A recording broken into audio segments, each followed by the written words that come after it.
तो हेलो बच्चों, देखिए तो आज का टॉपिक जो है बहुत इम्पोर्टेंट है। आवाज आ रही सबके पास? हेलो। जी सर। हाँ, तो ये आज का टॉपिक बहुत इम्पोर्टेंट है। ये हमारी हेडिंग है expectation value of dynamical variable. ठीक है ना? Expectation value of dynamical variable. ठीक है ना? तो हमको एक्सपेक्टेशन वैल्यू निकालनी है। तो ये बताइए, हम एक्सपेक्टेशन वैल्यू निकालते क्यों हैं? क्योंकि अब देखिए, आप लोगों को पता होगा जो क्वांटम मैकेनिक्स है, यानी क्वांटम मैकेनिक्स में किसी पार्टिकल का, कोई अगर पार्टिकल है, पार्टिकल का एग्जैक्ट पता लगाना पॉसिबल नहीं है। ठीक है ना? एग्जैक्ट पता लगाना पॉसिबल नहीं है। समझिए ना, क्वांटम मैकेनिक्स में पार्टिकल का क्या है, एग्जैक्ट पता लगाना पॉसिबल नहीं है। ठीक है ना? तो जब हम क्या करते हैं, एग्जैक्ट अगर इस रीजन में हमको उसको पता करना हो कि कहां पर है, तो हम एग्जैक्ट पता नहीं लगा पा रहे हैं। तो उसके लिए इसी वैल्यू को क्या करने के लिए, पता करने के लिए इस पार्टिकल की पोजीशन मोमेंटम जो भी है, उसकी क्या कहते हैं, नेचर को पता करने के लिए हमको क्या करना पड़ता है, एक्सपेक्टेशन वैल्यू लेनी पड़ती है। एक्सपेक्टेशन वैल्यू मतलब ये क्या है, एवरेज वैल्यू है। क्या है? Average value. ठीक है ना? ओवरऑल क्या है, ये एवरेज वैल्यू है। तो क्वांटम मैकेनिक्स में पार्टिकल का एग्जैक्ट हम पता नहीं कर सकते, क्योंकि क्वांटम मैकेनिक्स में जो पार्टिकल होता है बहुत ही स्मॉल होता है। हम उसके एग्जिस्टेंस को एग्जैक्टली पता नहीं कर सकते, केवल गेस लगा सकते हैं, अनुमान कर सकते हैं। ठीक है ना? इसीलिए हमने क्या किया, प्रोबेबिलिटी पढ़ा, उसके लिए प्रोबेबिलिटी डेंसिटी पढ़ा। ठीक है ना? तो उसको एग्जैक्ट पता करने के लिए हमको क्या पढ़ना पड़ता है, एक्सपेक्टेशन वैल्यू। ठीक है ना? तो आइए हम थोड़ा इसे डिफाइन करते हैं। तो उसके बाद बारी बारी से देखते हैं कि एक्सपेक्टेशन वैल्यू कैसे निकाली जाएगी एक एक ऑपरेटर के लिए। ठीक है ना? या डायनामिक वेरिएबल के लिए। तो आइए हम लोग स्टार्ट करते हैं। Now let us start. According to Max Born, scientist का नाम है। तो according to Max born,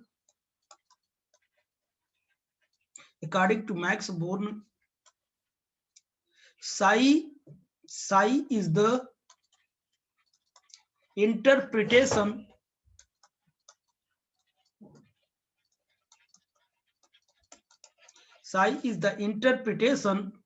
in terms of probability,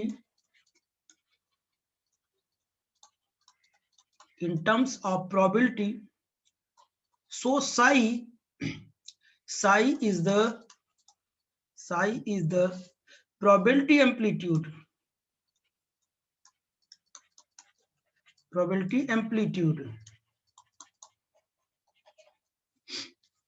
and we have to find out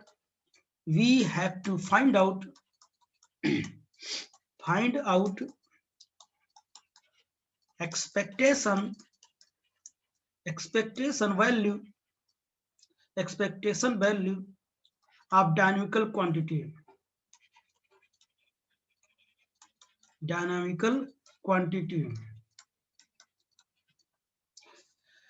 देखिए, डायनामिकल क्वांटिटी क्या होता है। डायनामिकल वेरिएबल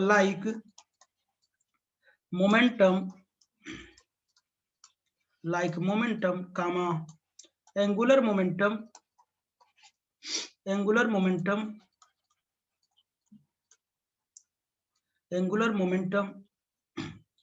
कामा एनर्जी ईटीसी एक्सेट्रा, ये सभी क्या है, डायनामिकल वेरिएबल है। जैसे कि मोमेंटम हो गया, एंगुलर मोमेंटम हो गया, एनर्जी हो गई। राइट? ठीक है ना? तो चलिए, अभी मैंने इसको बस ऐसे ही लिखा, मैक्स बोर्न ने क्या बताया ये मैंने बताया। अब उसके बाद अब इसे हम प्रॉपर डिफाइन करेंगे। ठीक है ना? हटा दूं?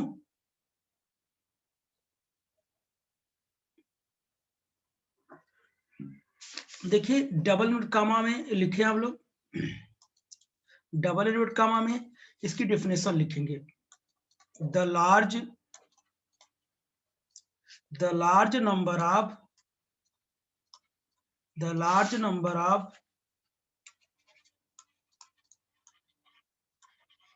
average value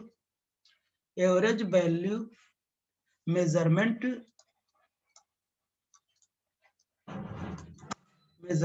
of a physical quantity is known as expectation value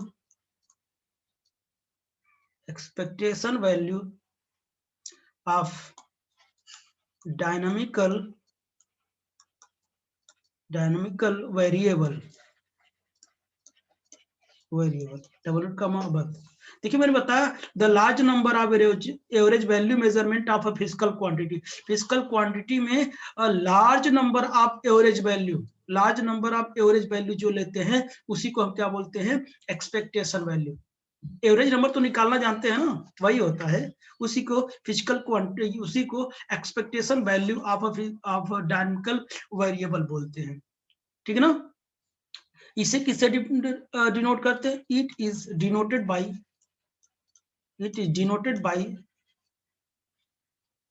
हम इसे कैसे डिनोट करते हैं, हम इसको ऐसे डिनोट करते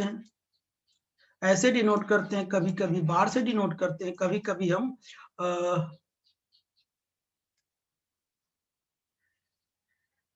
कैप से हाँ, तो इसकी जगह कुछ भी रखा रहेगा, ठीक है ना, या ए की जगह कुछ भी हो सकता है, हम राइट ना, कुछ भी हो सकता है। तो चलिए इसका हम फार्मूला लिखते हैं, ठीक है ना।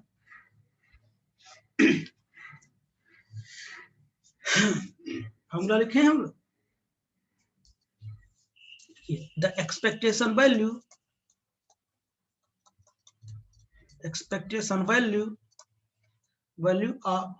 For the general formation value for the general formation general form में लिखूंगा, ठीक है ना। तो देखिए मैं क्या लिखूंगा, इसे मैंने ऐसे लिखा, ऐसे लिख सकता हूं, विल बी इक्वल टू, देखिए कहां से कहां तक लिमिट रहेगी, -∞ to +∞, psi star a cap psi d tau divided by कितना हो जाएगा, -∞ to +∞, psi star psi d tau, इसी को एक्सपेक्टेशन वैल्यू कहते हैं, इसी को हम लोग क्या बोलते हैं, एक्सपेक्टेशन वैल्यू कहते हैं। ऐसे अगर लिखा हो जाए तो उसे हम क्या कहते हैं, एक्सपेक्टेशन वैल्यू कहते हैं। और वैसे भी एवरेज वैल्यू आप ऐसे ही निकालते थे, याद करिए जब आप टाइम पीरियड में क्या कहते थे, ऑसिलेशन में आप पढ़ते थे ना, काइनेटिक एनर्जी निकालनी पड़ती थी, एवरेज काइनेटिक एनर्जी, आप ऐसे करते 0 to t, याद आ रहा है, या 0 to a पोजीशन के रिस्पेक्ट में निकालते थे,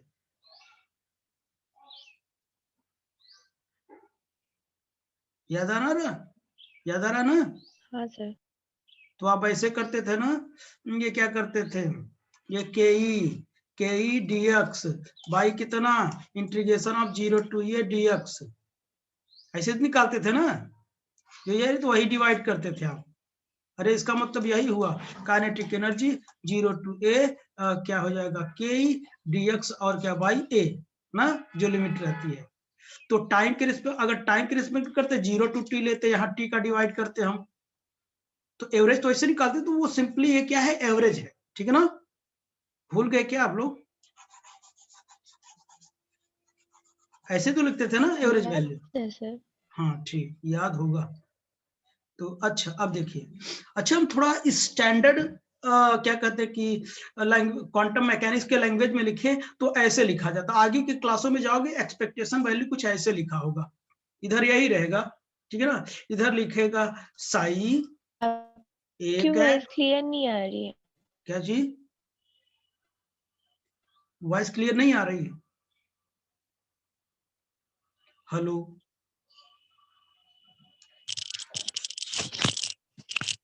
आवाज क्लियर नहीं आ रही बेटा? आ रही है सर। अच्छा मेरे को नहीं आ रही है। अच्छा, अब बताओ, अब आ रही है। आ रही है ना? तो देखिए, तो ऐसे होता है,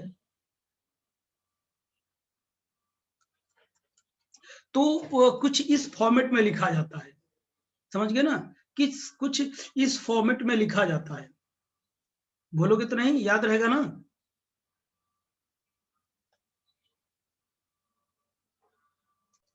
तो देखिए हम क्या करते हैं, इस फॉर्मेट में भी लिख सकते हैं ना, ये यहाँ स्टार नहीं रहेगा इसमें, ठीक है ना बच्चों, यहाँ स्टार करके स्टार में नहीं रहेगा यहाँ पे, ठीक है ना। तो यहाँ पे इस फॉर्मेट में भी लिखा जाता है, ये आप लोग अगले वो क्या कहते हैं कि, और स्टैंडर्ड फॉर्म में जब लिखेंगे तो इसे क्या बोलते हैं, ये ब्रैकेट से डिराक नोटेशन ये होता है, क्या होता है, डिराक नोटेशन होता है, ठीक है ना। ये ब्रैकेट को दो पार्ट में बांट दीजिए, इस वाले को हम क्या बोलते हैं, केट बोलते हैं, यानी इस वाले पार्ट को दो पार्ट हो गए ना, इसको हम क्या बोलते हैं, केट बोलते हैं। इसको क्या बोलते हैं, इधर वाले पार्ट को ऐसे जब रहे तो हाँ ब्रा बोलते हैं, ठीक है ना। Ket and bra, ket space and bra space, ठीक है ना। ये आप अगली क्लास में क्या करती हैं, या कुछ लोग पढ़ा देते हैं, लेकिन मैं जानबूझ के आपको नहीं पढ़ा रहा हूँ, ठीक है ना। तो क्योंकि आप लोगों में रिप्रेजेंटेशन बस ऐसा ही दिया हुआ है, ठीक। तो आता तो बहुत है, सारी बातें बताऊंगा तो बहुत ज्यादा हो जाएगा, राइट ना। तो ये जानते रहिए थोड़ा। तो हमारा एक्सपेक्टेशन वैल्यू हो गया, ठीक है ना। तो इस फॉर्मेट में भी आप लिख सकते हैं, ठीक है ना। इसको ऐसे लिख सकते हैं, इसको ऐसे लिख सकते हैं, ठीक है ना। तब स्टार लगाने की आवश्यकता नहीं है। तो अच्छा अब बताइए, ये हमारा एक्सपेक्टेशन वैल्यू है, समझिए कैसे। अब ये क्या है, इन द फॉर्म ऑफ क्या, in the form of non normalized, non normalized के फॉर्म में है, ठीक है ना। अब हम क्या करें, नॉर्मलाइज्ड फॉर्म में लिखें तब क्या हो जाएगा, देखिए in the form of, in the normalized form, normalized form में कैसे होगा बच्चों, इन नीचे वाले से नॉर्मलाइज्ड, हाँ नॉर्मलाइज्ड फॉर्म, नॉर्मलाइज्ड फॉर्म में क्या करेंगे, ये जो होता है नॉर्मलाइजेशन की कंडीशन जानते हैं ना सब लोग, बताइए, होल्ड तो करवाते हैं ना, डी टाउ, ये कितना हो डी जाएगा, टाउ इक्वल्स टू 1, हाँ तो ये कितना हो जाएगा, दिल विद कॉस्ट कितना हो जाएगा, 1 हो जाएगा, यहाँ मैं 1 रख देता हूँ, ठीक, ओके, बोलो सब लोग बच्चों, यस सर। ठीक। प्राची कल पापा आए थे, ठीक, चलिए यस सर। तो अब देखिए तो अगर नॉर्मलाइज्ड हो गया तो मैंने ये बताया क्या है कि minus infinity to plus infinity psi और psi star psi d tau कितना हो गया हमारा, 1 हो गया। या आप ये भी कह सकते हैं, क्या कहते हैं, साई और ये साई कैप, वो सॉरी ये क्या कहते हैं कि ये जो लिखा ये कितना हो जाएगा, नॉर्मलाइज हो गया, मतलब क्या हो गया, 1 हो गया। तो 1 हो गया, नीचे का टर्म कितना हो गया, 1 हो गया। अब बार बार इसे शो नहीं करवा रहा हूं, आपको मैंने दिखा दिया कि ऐसे में लिखते हैं आप लोग। तो minus infinity to plus infinity, जो आपका एक्सपेक्टेशन वैल्यू होगा वो कितना हो जाएगा बताइए, minus infinity to plus infinity, बताइए कितना हो जाएगा, साई स्टार ए कैट साई डी टाउ, ठीक है ना। ये एक्सपेक्टेशन वैल्यू हो जाएगा। बच्चों किस फॉर्मेट में है ये, नॉर्मलाइज्ड फॉर्म में है, क्या है, इन द नॉर्मलाइज्ड फॉर्म। जब भी आपसे क्वेश्चन पूछेगा बच्चों, नॉर्मलाइज्ड फॉर्म में पूछेगा, अगर नॉन नॉर्मलाइज्ड कहेगा तो आपको नीचे का टर्म लेके चलना पड़ेगा, राइट। लेकिन आप परेशान न रहें, हमेशा आपको नॉर्मलाइज्ड वेव फंक्शन गिवन रहेगा, उसकी हमको एक्सपेक्टेशन वैल्यू फाइंड आउट करनी पड़ेगी, राइट ना। चलिए बारी बारी से एक एक के बारे में हम क्या करते हैं, बात करते हैं। चलिए पहली हेडिंग हमारी होगी expectation value of expectation value of momentum operator, momentum, expectation value of momentum कोई बताएगा? पी कैप कितना होता है? Minus iota H. हाँ, डेल बाई डेल एक्स ना, minus H cross by iota H लिखो बाई चाहे iota minus H. Iota H लिखो, ठीक ना। ये आप लोगों ने आयोटा एच ऑपरेटर सब क्रॉस। लोगों ने पढ़ा ना? किसी को डाउट? अच्छा, जहां ए था वही मैं क्या कर दूंगा, बोलिए प्यारे प्यारे बच्चों, क्या करूंगा मैं? ए मैं सॉरी पी की वैल्यू पुट कर देंगे। क्या करूंगा, यहाँ मैं लिखूंगा पी लिखूंगा, will be equals to integration of minus infinity to plus infinity psi star P cap psi, P cap और क्या हो साई डी जाएगा टाउ। अब? हाँ, अब क्या कहते हैं, डी टाउ नहीं, यहाँ यक्स है, मैं यक्स के डी फॉर्मेट में एक्स हो लिखूंगा, जाएगा। ठीक ठीक ना, मैं ऐसा लिखूंगा। यक्स क्यों लिखा? क्योंकि ये देखिए इसमें यक्स है ना। अब इसी को मैं पोजीशन निकालना है। इसको अगर मैं वैल्यू रखूं इसकी, तो मैं क्या करूंगा, ठीक, इसकी वैल्यू अगर मैं रखूं तो क्या लिखूंगा बताइए? एक्सपेक्टेशन पी कैप, इसकी वैल्यू रखते हैं minus infinity to plus infinity, h cross by iota बाहर आ जाएगा, psi star del by del x psi d x, ठीक है ना। ये हमारा जो हो जाएगा एक्सपेक्टेशन वैल्यू आप क्या हो जाएगा, मोमेंटम हो गया। अभी तो फॉर्मूला रखना सिखा रहे हैं ना, जब ये इसकी वैल्यू आपको गिवन रहेगी तो हमको ये ऑपरेट करना है, सॉल्व करना। अभी तो ऐसे जस्ट फॉर्मूले बता रहा हूँ, ठीक है ना। किसी को कोई ऐसा तो नहीं जिसको नहीं समझ में आया होगा? अब इसमें है ही क्या, चलिए second number, expectation value of energy operator, expectation value of energy operator, energy energy expectation value of energy, तो बताइए क्या हो जाएगा, क्या होता है energy? Equals to iota h cross del by by del del t t. ना। तो एक्सपेक्टेशन वैल्यू हमारी हो जाएगी, ये हो जाएगी minus infinity to plus infinity psi star E cap psi, और क्या हो जाएगा, जो भी रहेगा हमारा, जिसका फंक्शन रहेगा हम उसी का इंटीग्रेट करेंगे, ठीक है ना। तो अभी फिलहाल डी टाउ मैं लिख देता हूं, तो इसे मैं क्या लिख सकता हूं बोलिए, minus infinity to plus infinity psi star iota h cross del by कितना हो जाएगा, डेल टी हो जाएगा, और मैं क्या लिखूंगा, साई डी टाउ ना। ये हमारा एक्सपेक्टेशन वैल्यू हो जाएगा,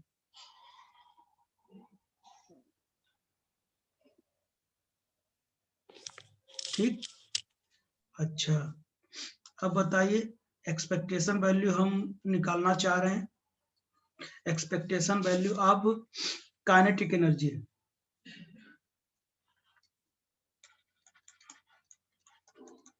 सर आप इरेज कर देते हैं, हम लिख भी नहीं पाते।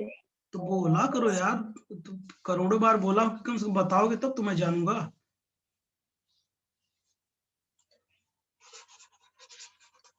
अब बताओगे नहीं तो मैं कैसे जानूंगा, भगवान थोड़ी ना हूं। मन की बात जान जाऊंगा। सर हो गया। हो गया। हाँ sir. Expectation value of kinetic energy, kinetic energy, kinetic energy का फॉर्मूला किसी को पता है? H square by 2m d2 by dx2 H square by 2m d2 by dx2। Sir ये सब कब पढ़ाए आप? कौन बोला, तनु? हाँ सर। अभी शायद मैं पिछली क्लास में पढ़ा ना, कि कल ही पढ़ा था, बच्चों बताओ। पिछली क्लास में पिछली ही क्लास में शायद मैं पढ़ा था, कल पढ़ाए माइनस थे। रहेगा। हाँ कल ही माइनस पढ़ा रहेगा था, सर। माइनस रहेगा, हाँ सही देख लो सब लोग।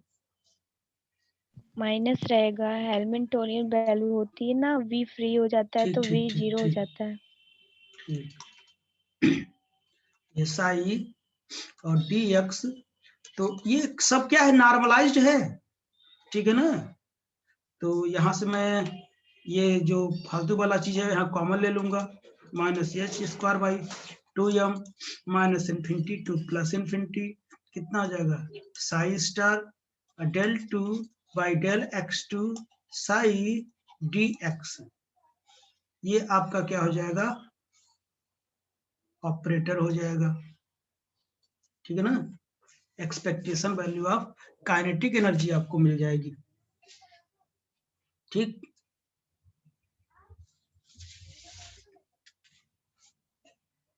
कोई दिक्कत, expectation value of kinetic energy आपको मिल जाएगी।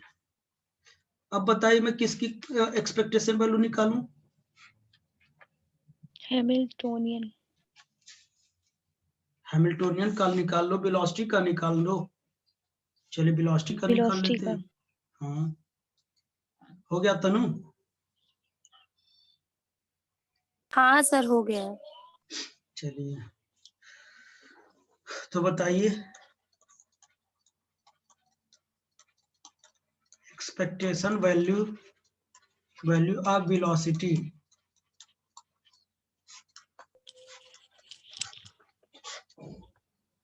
ना, तो बताइए वेलोसिटी का v कितना होता है, minus iota h by m होता है क्या, del by del d by x dx। होता है ना।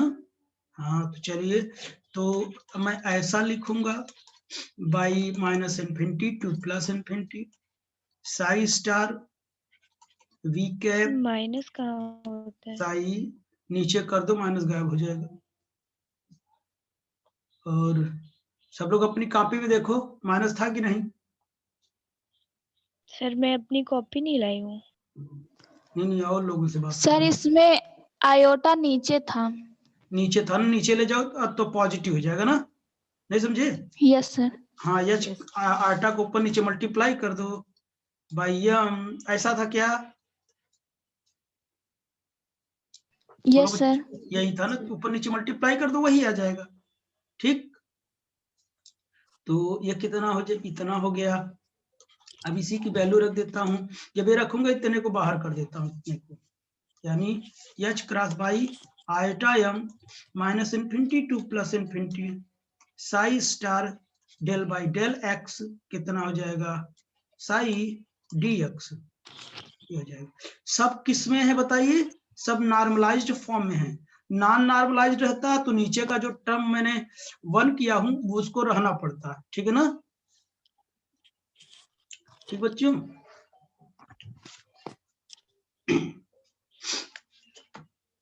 चलिए आप लोग फिर से जुड़े, टाइम इसका हो गया, ये जाने वाला है, तब मैं कुछ प्रॉब्लम्स कराऊं इस पर, ओके हो गया ना।